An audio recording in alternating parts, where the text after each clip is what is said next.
ఏంటి చంపిన వాళ్ళు చెప్తున్నారు, బాధితులు చెప్తున్నారు, అంత కాలేదు తెలుస్తోంది. కానీ నా పాయింట్ ఏంటంటే ఇది విచారణను కానీ దర్యాప్తును కానీ ప్రభావితం చేసే అవకాశం లేదా? వికే గారు, though it may not be a proper on my part to share professional communication between myself and Dastagiri. చెప్పండి. But I should disclose certain things. ఖచ్చితంగా దస్తగిరి మధ్య నా మధ్య జరిగిన డిస్కషన్ రాష్ట్ర ప్రజలకి, ఈ డిబేట్ చూస్తున్నటువంటి లక్షల మంది ప్రజలకి షేర్ చేయాలి.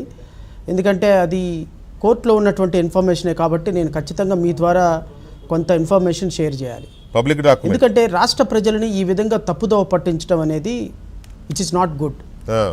దస్తగిరి కేసు నేను ఆర్గ్యూ చేసినప్పుడు, నా దగ్గరకు వచ్చినప్పుడు దస్తగిరి నేను ఒకటే మాట అడిగాను ఫస్ట్. ఎందుకంటే ఇంతకుముందు నాకు ఎప్పుడు యాక్సెస్ లేదు కాబట్టి, అసలు ఎందుకు నువ్వు అప్రూవర్గా మారాలనుకున్నావు అని. తను నాకు ఒక మాట చెప్పాడు వికే గారు. సార్, తాగిన మైకంలో తెలిసి తెలియక అవినాష్ రెడ్డి లాంటి వాళ్ళు, సునీల్ యాదవ్ లాంటి వాళ్ళు డబ్బు ఆఫర్ చేసినప్పుడు నాకు అన్నం పెట్టినటువంటి వివేకానంద రెడ్డి గారిని, నాకు నీడనిచ్చినటువంటి వివేకానంద రెడ్డి గారిని అన్యాయంగా వాళ్ళ మాటలు నమ్మి నేను చంపేశాను. వాస్తవంగా ఎవరైనా చంపడానికి వస్తే రక్షించాల్సిన నేనే ఈ తప్పు చేసినప్పుడు ఆ రోజు నుంచి ఈ రోజు వరకు నేను ప్రశాంతంగా నిద్రపోయిన రోజే లేదు. నా మనసు చాలా పశ్చాత్తాపం పడింది. నేను ఖచ్చితంగా నేను చేసినటువంటి తప్పుకి నేను ప్రాయశ్చిత్తం కోరాను కాబట్టే నేను కోర్టు ముందు, సిబిఐ ముందు చేసిన తప్పును ఒప్పుకున్నా. అది ఒప్పుకోకుండా నేను బొకాయి ఇచ్చినట్టయితే ఈరోజు అవినాష్ రెడ్డో, లేకపోతే జగన్మోహన్ రెడ్డో, లేకపోతే ఉమాశంకర్ రెడ్డో, మిగతా ఎవరు దొరికేవాళ్లే కాదు. నాకు తెలిసి సిబిఐ అడుదిప్పి ఇడిదిప్పి చివరికి ఆ బీజేపీ చెప్పినట్టు, లేకపోతే ఈరోజు వైఎస్ జగన్మోహన్ రెడ్డి గారి పేపర్లో రాసినట్టుగా అటు బీటెక్ రవికల్లో ఇంకొకళ్ళకెళ్ళో లీడ్ తీసుకుని వెళ్ళిపోవచ్చు ఏమో, ఐ డోంట్ నో. ఎందుకంటే రకరకాల యాంగిల్స్లో సిబిఐ జరపొచ్చు కదా ఇన్వెస్టిగేషన్.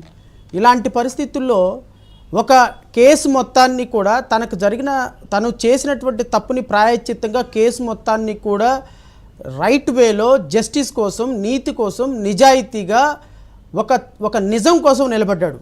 రేపొద్దున ఇప్పటికిప్పుడు దస్తగిరి నిందితుడు కూడా కాదు. చట్టం దృష్టిలో దస్తగిరి కేవలం సాక్షి మాత్రమే. హీజ్ అన్ అప్రూవర్గా కోర్టు నిర్ధారించింది. దాన్ని హానరబుల్ హైకోర్టు కూడా అప్రూవ్ చేసింది. కాబట్టి దస్తగిరి ఈ కేసులో ఇప్పటికిప్పుడు మాట్లాడుకుంటే he is not an accused, is only an approver. So నేరం అంగీకరించినటువంటి వ్యక్తి రేపొద్దున దస్తగిరికి శిక్ష పడవచ్చు, శిక్ష పడకుండా వదిలేయచ్చు. చట్టం ఏం చర్యలు తీసుకున్నా కూడా తను బద్ధుడై ఉన్నాడు.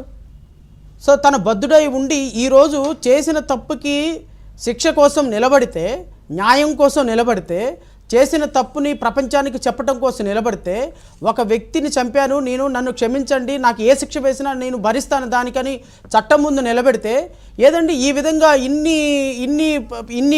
ఇన్ని ఎదుర్కోవాలా? ఒక వ్యక్తి కుటుంబాన్ని పోగొట్టుకోవాలా? భార్య పిల్లల్ని వదిలేసుకోవాలా? అక్రమ కేసులు పెట్టుకొని లోపల కూర్చోవాలా? ప్రతినిత్యం ఏ రోజు బతుకుతానో ఏ రోజు చచ్చిపోతానో తెలియని పరిస్థితుల్లో ఉండాలా? వికే గారు, ఇది ఒక తప్పు తెలుసుకున్న తర్వాత అంటే ఇక్కడ అర్థం ఏంటి? డబ్బులు ఇచ్చాము, చంపేశావు, అంతవరకే. నువ్వు మాకు సేఫ్గా, మాకు సెక్యూర్డ్గా ఉండు, మమ్మల్ని బయటకు లాగొద్దు.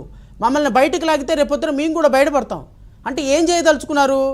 వీళ్ళు చంపింది కాక, ఆర్థికంగా సపోర్ట్ చేసింది కాక, రాజకీయ ప్రయోజనాల కోసం చంపింది కాక, ఒక అభంశుభం తెలియనటువంటి వ్యక్తిని కిరాతకంగా మా ఇంట్లో ఉన్నటువంటి చిన్నాన, నా తండ్రి తర్వాత తండ్రి, నా తండ్రి ఈరోజు నాకు ప్రాణం ఇచ్చినటువంటి తండ్రి తర్వాత తండ్రి, అజాత శత్రువు, ఆయన ఏ సందర్భంలో కూడా నీకంటే కొడుకు లాంటి ఒక తండ్రి ఒక కొడుకు కింద నాయకుడిగా యాక్సెప్ట్ చేసి ప్రయాణం చేయటం అంటే ఈజీ టాస్క్ అండి? ఒక మనిషి, ఒక తండ్రి జగన్మోహన్ రెడ్డి అనే కొడుకుని, అన్నయ్య కొడుకుని నాయకుడిగా అంగీకరించి, తనే నాయకుడిగా జగన్మోహన్ రెడ్డి ఏం చెబితే నేను అది చేస్తాను, అతని నాయకత్వంలో నేను నడుస్తానని ఒక తండ్రి వస్తే, ఒక తండ్రికి